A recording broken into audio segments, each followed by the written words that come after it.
Have you ever tried watching the stars in the sky at night? Have you noticed some patterns among the stars? If you haven't, try to observe this photo. Today, I am going to take you to the stars with the story The Legend of the Dipper. The pattern that you see is the constellation Big Dipper. Get ready for the legend to unfold. The legend of the Dipper, a kind act is often its own reward. There had been no rain in the land for a very long time. It was so hot and dry that the land was parched and brown, and even the big strong trees were dying. The water dried up in the creeks and the fountains stopped bubbling. Here are some questions for you. What could the people feel in this kind of setting? What makes you say that? What do you think would be the problem of the main character, who is a little girl? All the people and creatures were so thirsty.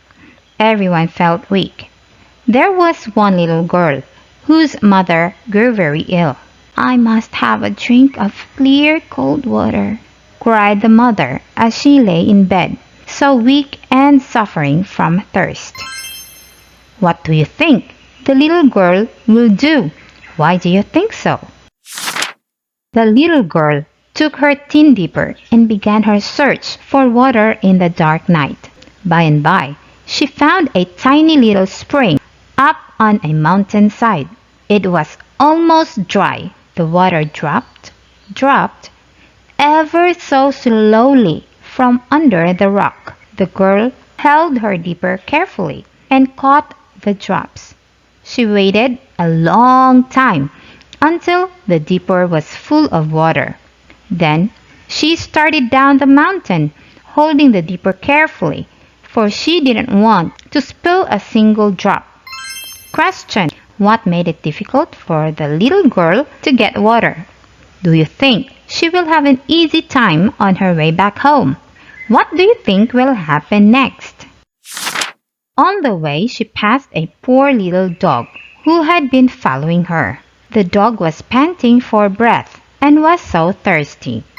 I have a question. What do you think the little girl will do? Why do you think so? The little girl looked at her dipper, then poured some water into her hand and held it down for the little dog. He lapped it up quickly and felt so refreshed. The little girl didn't notice, but her tin dipper had changed into a silver dipper and was just as full of water as it had been before. Another question. Why do you think the tin dipper turned into silver? The little girl started on again, hurrying very fast, for she remembered how much her mother needed her. But she had not gone very far when she met a stranger in the road. He was tall, and his eyes looked down with a wonderful smile into the little girl's face. He begged for a drink of the clear, cold water. Question: what do you think the little girl will do? Why do you think so? What will happen next?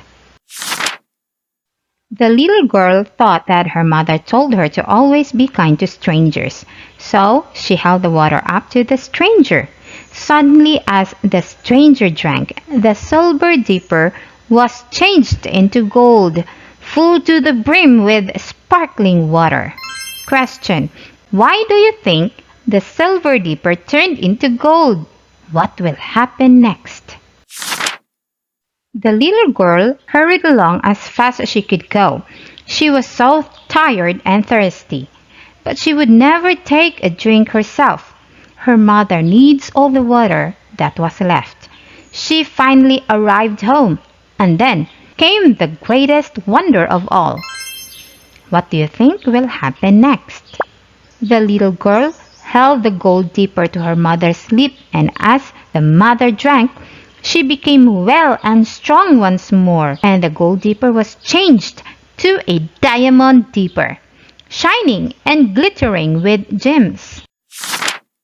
The diamond dipper left the little girl's fingers to shine up in the sky.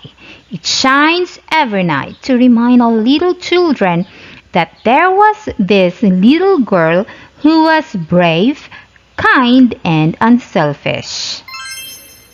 I have more comprehension questions for you. 1. What makes the girl brave? 2. What makes the little girl kind and unselfish? 3. Which part of the story do you like best? What your class should be, it's V-Class TV. Discover, learn, have fun with Teacher Jackie.